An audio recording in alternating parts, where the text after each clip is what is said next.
हर बार यही सब देखकर मैं थक गया हूँ यार। प्लीज कुछ नया करो। बॉलीवुड और साउथ के कोलैबोरेशन से सबने सोचा होगा कुछ नया मिलेगा, और मिला भी, लेकिन 1%। बाकी तो सब जैसा था वैसा ही है। हाँ, मैं सनी देओल की जाट मूवी का काइंड ऑफ ब्रेकडाउन करने वाला हूँ, तो स्पॉइलर तो होंगी, लेकिन मैं तुम्हें डिटेल में बताने की कोशिश करूंगा कि मूवी कहाँ पे वर्क की और कहाँ पे मार खा गई। कहानी है एक जाट की जो अचानक से साउथ आता है और वहाँ के एक बड़े गुंडे से भिड़ जाता है। और बात सिर्फ इतनी सी थी कि एक गुंडे ने उसकी इडली गिरा दी और सॉरी नहीं बोला। बस फिर सॉरी के चक्कर में ये सीधा भिड़ जाता है राणा तुंगा से। लेकिन कहानी सिर्फ इतनी नहीं है, आगे जाते जाते इन दोनों के कैरेक्टर्स की जो पास्ट सामने आ जाती है वो कहानी को और डीप ले जाने का काम करते हैं। और फिर अचानक से सारे पिक्चर में जो इलॉजिकल चीजें देखी थी वो सेंस बनाने लगती है। एग्जाम्पल के लिए राणा इतना ब्रूटल क्यों है, और कैसे अपना हीरो बिना डरे उसकी लंका में सिर्फ सॉरी के लिए घुस गया, लेकिन सिर्फ घुसा नहीं बल्कि सीधा उसकी लंका लगा दी। और सच कहूँ तो सिकंदर और जाट मूवी में यही सबसे बड़ा डिफरेंस है। जहाँ सिकंदर की कोई कहानी नहीं थी, इधर कहानी वाकई में अच्छी है, पर जिस तरह से इसे प्रेजेंट किया गया है ये सिर्फ एक साउथ की मास मसाला फिल्म बन के रह गई। जबकि कहानी इतनी बढ़िया थी कि इसको लेकर मेकर्स एक तगड़ी फिल्म बना सकते थे। अब ये लोग कहाँ पे चूके उस पे भी हम लोग आएंगे, पर पहले एक और गुड पॉइंट पे आते हैं। नो, ये ऑब्वियस सी बात है कि कहानी अच्छी है तो स्क्रीन प्ले भी अच्छा ही होगा, पर मुझे ये डिसीजन काफी अच्छा लगा कि इन्होंने चीजों को सही टाइम आने तक क्लोज रखा। स्क्रीन प्ले को जिस वक्त पर जो चीज दिखानी चाहिए थी उसने वही दिखाई। जैसे एग्जांपल के लिए सिकंदर मूवी स्टार्ट में ही हमें राजा साहब की डिटेल जन्म कुंडली दे देती है। अब ऐसे में जब लास्ट में उनके लोग पब्लिक के सामने रिवील करते हैं कि तुम्हें पता भी है वो कौन है, राजा है वो राजकोट का, तो देखने वाले को घंटा फर्क नहीं पड़ता, क्योंकि हम लोगों को ये बात तो पहले से ही पता थी ना। पर इसी चीज को जाट में छुपाया जाता है। स्टार्ट में हमें लगता है कि राणा बस श्रीलंका के गाँव का एक मजदूर है, वही भी हीरो के बारे में तो हमें वो भी नहीं बताया जाता। टोटली सस्पेंस होता है कि वो कौन है, क्या है और यहाँ पे क्या कर रहा है। इसीलिए फिल्म जैसे जैसे आगे बढ़ती है उन दोनों के कैरेक्टर को लेकर सस्पेंस खुलने लगते हैं और उन्हें देखने में मजा भी आता है। जैसे कि हीरो फाइट में तिरंगे को संभाल के रखता है, या फिर राणा के घर जाने के बाद जब वो दोनों आमने सामने होती है तो हीरो के पास भी एक गन होती है, जिससे कि ये पता चल जाता है कि ये कोई नॉर्मल इंसान नहीं है। और इसी वजह से पब्लिक के मन में अपने आप ये सवाल आता है कि ये बंदा है कौन। वही भी आगे जाके राणा को ये गोल्ड बिस्किट क्यों मिलते हैं इसका भी सेंस बनता है। वो पहले टाइगर ग्रुप का हिस्सा था,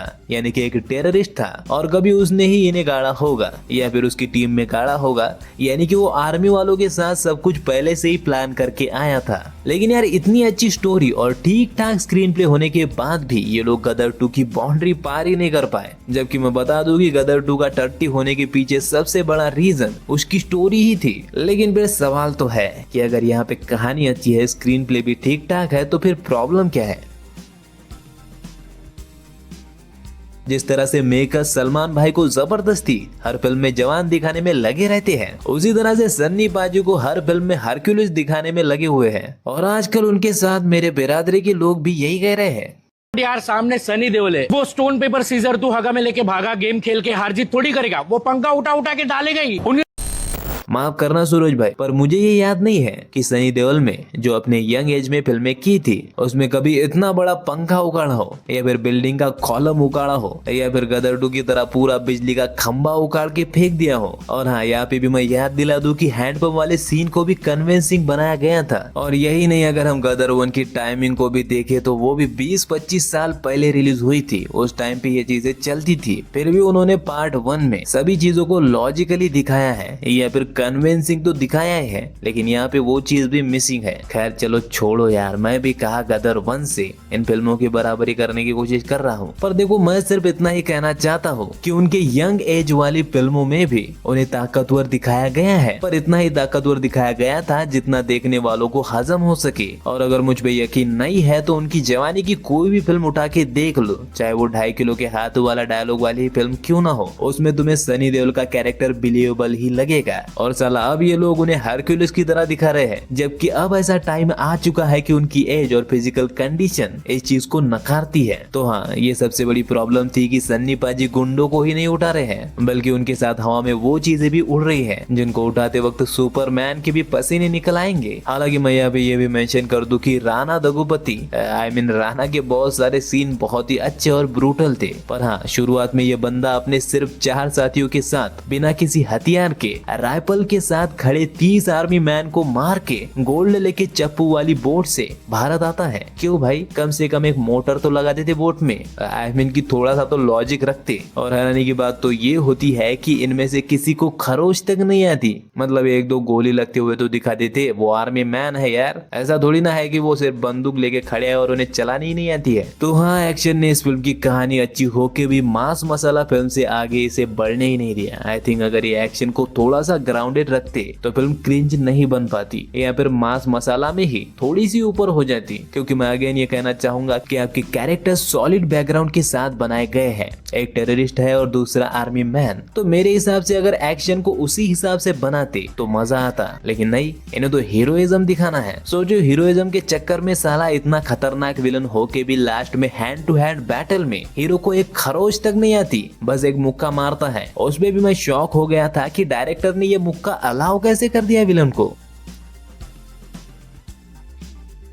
एक्शन के बाद जहाँ पे इन्होंने हगा है वो है डायलॉग। एक तो डबिंग घटियापन में सिकंदर को भी पीछे छोड़ देती है, पता ही नहीं चलता कि कौन क्या बोल रहा है, या फिर बोल रहा है तो ऐसे बोल रहा है जैसे कि गले में कुछ अटका हुआ है। हालांकि सन्नी पाजी के कुछ डायलॉग्स फिर भी वर्क करते हैं, जैसे सॉरी बोल, खास करके जब वो चीख के बोलती है कि सॉरी बोल तो मजा आता है। ये सनी पाजी की चीख में कुछ खास बात है नहीं। खैर, तो भाई इनके अलावा रणदीप हुड्डा को छोड़ के बाकी सब ने अपने अपने डायलॉग्स में डबिंग में ही हगा है। मतलब उन डायलॉग्स के मीनिंग तो तुम छोड़ ही दो, पर इनकी डबिंग भी अच्छी नहीं है। मैंने ये बात सिकंदर के वक्त भी बोली थी कि शायद ये साउथ के डायरेक्टर को हिंदी ना आने की वजह से हुआ होगा, पर अभी मुझे याद आया कि अगर हम वैसे देखे तो राजा मोहली, वांगा और एटली भी उधर से ही आते हैं, लेकिन उनकी डब फिल्म में तो इनसे लाख गुना बेटर साउंड करती है। सो क्लियरली ये हार्ड वर्क की प्रॉब्लम है, और मुझे ऐसा लगता है कि इन्हें एनिमल की तरह हार्डकोर और रियलिस्टिक डायलॉग से रखने चाहिए थे, तो शायद चीजें और बेटर हो जाती। मैं तुमको बता दूं कि ये डायलॉग का ही कमाल है कि उपेंद्रा का कैरेक्टर एनिमल में इतना अच्छा बन पाया, और जाट में सेम एक्टिंग करके भी उन्होंने हक दिया। वही बस सबसे ज्यादा हंसी मुझे लास्ट में आई, जब एक सिंसियर सीबीआई ऑफिसर अपने हीरो की तारीफ के पुल बांध रहा है, वो भी सोचो पीएम को रिपोर्ट करते हुए ऐसे डायलॉग्स बोल रहा है। एक किसान जो इस मिट्टी के लिए जीता है, एक जवान जो इस देश के लिए जान देता है, उसने खुद अकेले जंग लड़के इंसाफ दिलाया।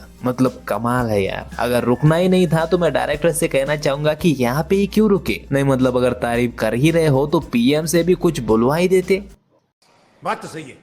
तो मित्रों, कहानी का सार यही है कि फिल्म ठीक ठाक है, सिकंदर जितनी टट्टी नहीं है। और अगर तुम्हें गदर 2 या फिर पुष्पा 2 पसंद आई थी तो मैं श्योर हूँ कि जाट भी तुम्हें पसंद आई होगी। और हाँ, जिन लोगों को फिल्म में क्रिंज लगी थी वो अगर इसे देखने का प्लान बना रहे हैं तो मैं बता दूं कि तुम्हें अपना दिमाग घर पे ही छोड़ के जाना होगा, तभी तुम जाट को एंजॉय कर पाओगे। और हाँ, मैं यहाँ पे किसी को ट्रोल नहीं कर रहा हूँ, अपनी अपनी पसंद होती है भाई। अगर तुम्हें गदर 2 पसंद है तो है, इसमें मैं क्या कर सकता हूँ। बाकी यार, मुझे बॉलीवुड के हीरो के लिए बहुत सारा दर्द हो रहा है। बेचारे बॉलीवुड के आलसी डायरेक्टर्स के पीछा छुड़ा के साउथ में गए थे इस उम्मीद में कि वो इनको अच्छे से प्रेजेंट कर पाएंगे, लेकिन वो भूल गए कि कीचड़ में ही कमल खिलता है। मतलब कि जहाँ कमल है वहाँ कीचड़ भी होगा ही ना।